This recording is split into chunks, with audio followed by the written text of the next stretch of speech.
आज बहुत से मेहरू है गांव के रुखवैबो करी है तो वो खाना जौन धरा रही थी कोई न कैसे उठा के इमाम साहब का पठे दे। जैसे महबूब नूर बशीर लिखते गांव रहे, गांव में एक इमाम साहब रहे, गांव भर चंदा दे उनके दावत ले, लेकिन एक घर ऐसा रहा है जो ना मौलाना साहब के तनख्वाह दे न खाना, रमज़ान गुजर जाए अफ्तारी तक नहीं दे। मौलवी जान के कि गाँव में कोनो दुश्मन है हमारा तो फलानवा। लेकिन एक दिन इत्तेफाक से मौलवी साहब असर की नमाज पढ़ाए आंगन में टहरत रहे तो वही घर से जौने घर से कभी कुछ नहीं आवा, वही घर से एक लड़का मिट्टी का कूंडा सर पर रखे और कागज ढके मस्जिद की तरफ चलाए। छोट लड़का मौलवी देखिन तो मुँह में पानी आएगा, लागत है आज है कोनो जुगाड़। जैसे आवा वैसे कूंडा उठाए के मस्जिद में रखे न पलथी मार बैठी। जब बैठे कागज हटाइन तो देखिन पूरा कूंडा जाना तो क्या कहते हैं, मिट्टी का बहुत बड़ा बर्तन, पूरा कूंडा खीर से भरा। तब मौलवी चौंके, कहीं ना जिंदगी गुजर गई, घर से अफ्तारी तक नहीं आई और आज पूरा कूंडा खीर से भर गया हुआ है। तो कहे लगे आए रे तोरे महतारी का अगर हमरे खातिर खीरे पठवे रहे तो कोनो प्याली में पठे दिए हो, कोनो प्लेट में पठे दिए हो, ये पूरा कूंडा भर के पठे से कहा भैंसा वैसा हुई का। तो लड़कवा कहते नहीं मौलवी साहब हमारा अम्मा खीर बना के रखीन और चली गई पानी ले, अत्ते में यहाँ कुतवा वा मुँह डार के खाए लाग। तो अब्बा लाठी लेके अम्मा पर दौड़े, कही नारी खीर कुत्ता झूठ कही दिस का हुई रे। अब तो कहते घबराओ ना मस्जिद में पठे दे मौलवी खाए ले। जब सुनिन मौलवी तो उठाए के कूंडा फेंके, ला हौल वला कुव्वता इल्ला बिल्लाह, ला हौल इतनी जोर से ला हौल पढ़िन के लड़कवा डराए के रोवे लागता। तब मौलवी डांटे न भी रोता क्यों है। तो लड़कवा कहते अरे मौलवी साहब हमारा अम्मा यही में कूड़ा फेंकत रहे, कूड़ा किमा फेंके मौलवी साहब तोड़ डाले।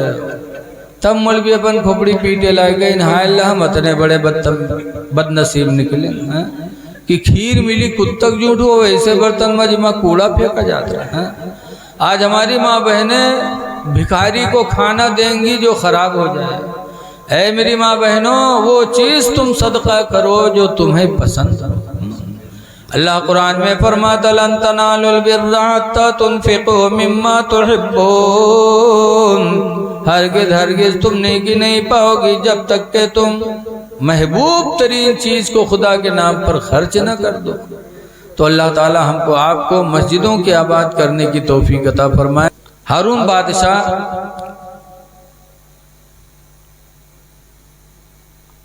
की बीवी थी जुबैदा और वो मुरीद थी हजरत बहलूल दाना से। बहलूल दाना पीर थे।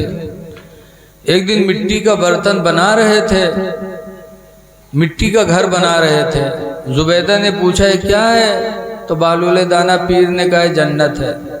तो जुबैदा ने कहा बेचते हैं, कहा कितने की, कहा 30 रुपये की।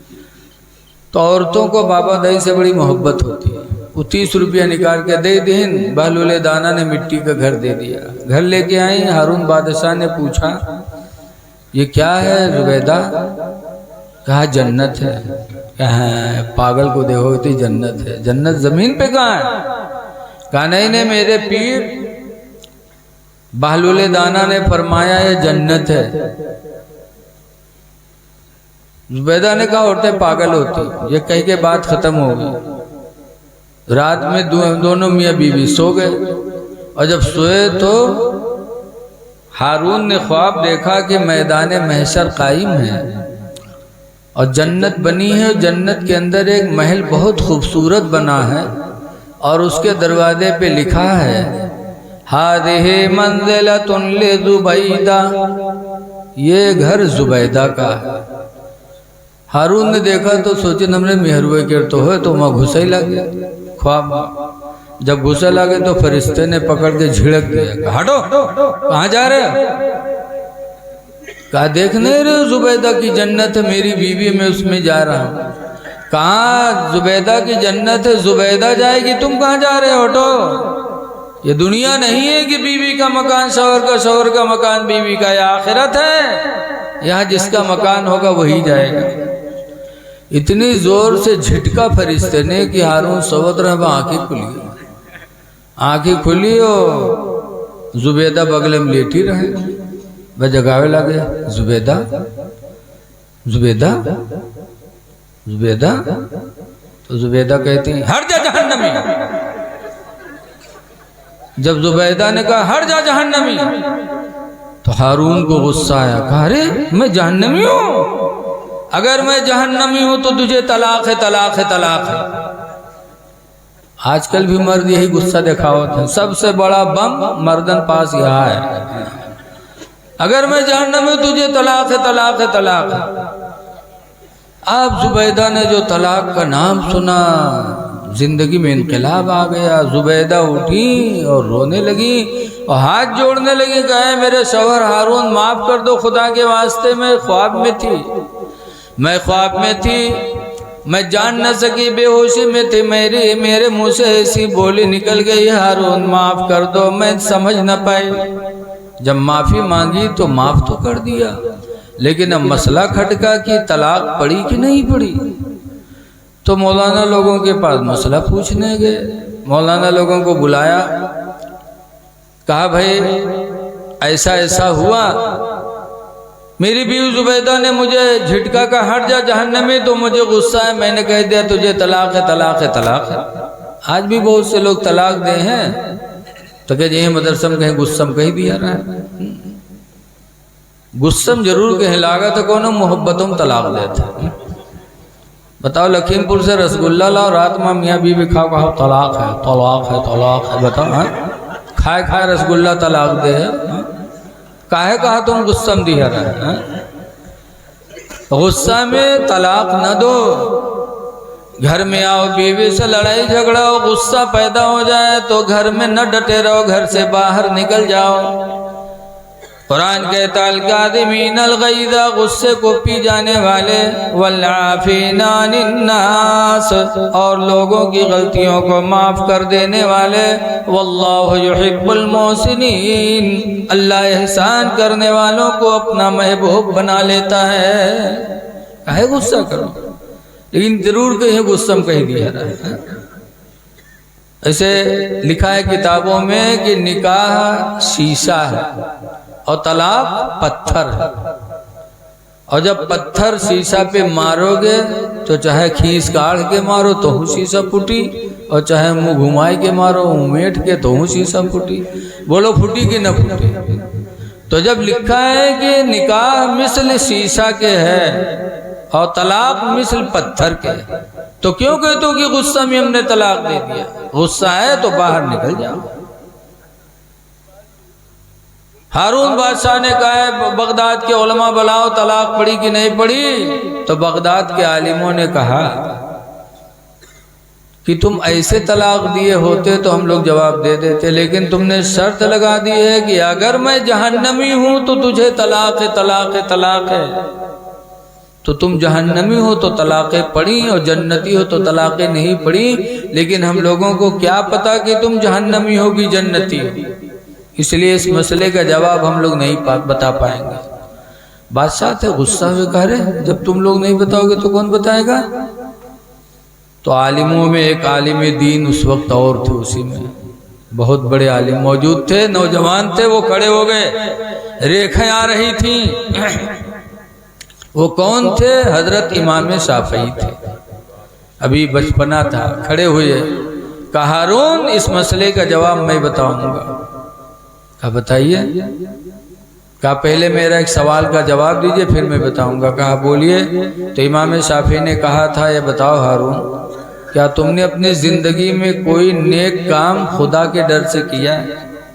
न पुलिस का डर रहा हो, न कोई दिखावा रहा हो, सिर्फ खुदा के डर से आपने कोई नेकी की है?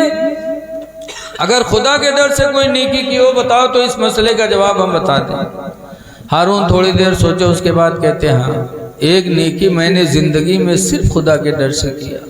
मैं बादशाह था, हूँ, फौज मेरे कब्जे में, पुलिस मेरे कब्जे में, किसी का डर नहीं, लेकिन एक नेकी मैंने खुदा के डर से सिर्फ किया। कहा क्या? तो बादशाह कहते हैं कि एक दिन एक नौजवान लड़की खूबसूरत मुसीबत की मारी मेरे महल में दाखिल हुई और फरियाद करने लगे, मुझसे कुछ मांगने लगी। तो उसके चेहरे को देखकर मेरे दिल के इरादे गंदे हो गए।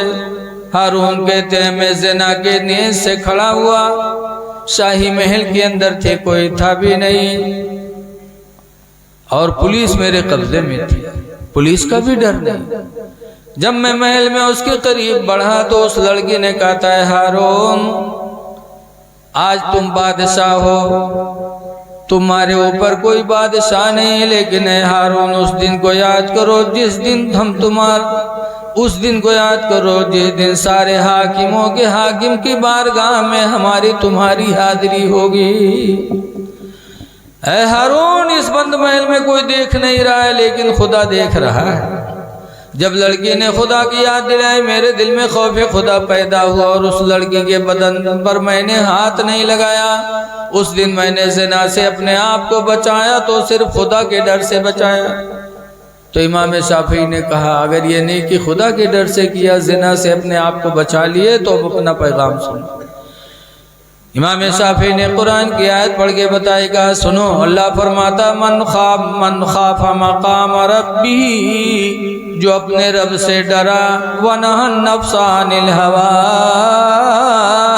और अपने नफ्स को ज़िना से रोक लिया, ख्वाहिशात से रोक लिया, फ़इन्नल जन्नत हियल मावा, बस बेशक उसका ठिकाना जन्नत है। ऐ हारून तुम्हारा ठिकाना जन्नत है, तुम जहन्नमी नहीं हो। तुम्हारी जुबैदा तुम्हारे निकाह में है। पता चला कि जब इंसान खौफे खुदा से कोई गुनाह छोड़ता है तो उसका मकाम अल्लाह जन्नत बना देता है। इसलिए गुनाहों से अपने आप को बचाओ, नमाजों की पाबंदी करो, अच्छे अमाल कर लो, सदका खैरात कर लो। देखिए सदका से भी बलाएं दूर होती हैं। अपने मस्जिद मदरसे की तरफ ध्यान दो, इमाम की तरफ ध्यान दो। आज कितनी मस्जिदें ऐसी हैं जो सूनी पड़ी हैं सिर्फ इमाम को खाना न देने की वजह से, जबकि खाना खिलाने की बड़ी फजीलत है। हुजूर ने एक जगह फरमाया कि मुतइमिल जियान, भूखे को खाना खिलाने वाले को क़यामत के दिन जन्नत पुकारेगी कि आओ मेरे अंदर आओ। जब किसी भी भूखे को, चाहे हिंदू हो चाहे मुसलमान हो, कोई इंसान भूखा हो, अगर आपने उसको खिला दिया तो अल्लाह वो दर्जा देगा क़यामत के दिन की जन्नत खुद पुकारेगी। और मस्जिद का इमाम भूखा हो, खाना खिला दो तो अल्लाह कितना सवाब देगा। मदरसे मुदर्रिस भूखा हो, खिला दो, अल्लाह कितना सवाब देगा, क्योंकि इनकी वजह से मस्जिद आबाद, मदरसा आबाद। लेकिन आज अफसोस है कि लोग इमामों की तरफ ध्यान नहीं देते। एक इमाम अगर खाना के लिए दावत पठो तो खुदे की जाके कह दो कि आज इमाम साहब की दावत है तुम्हारे घरे, तो कहीं जाके कह दो आज हमका धान काटे खे, कोई दूसरे को वहाँ कौआ दे हुआ कहीं, तो कहीं आज हमारे पेशी है लखीमपुर में, जाके बता दो कि कौन है, बताओ एक इमाम और दावत भेज रहा है। आपको तो खुद कहना चाहिए कि इमाम साहब हमारे घर दावत है, लेकिन इमाम भेजे और आप कौन नहीं है। कितने अफसोस की बात है। खाना खिलाना बहुत बड़ा सवाब का काम है, लेकिन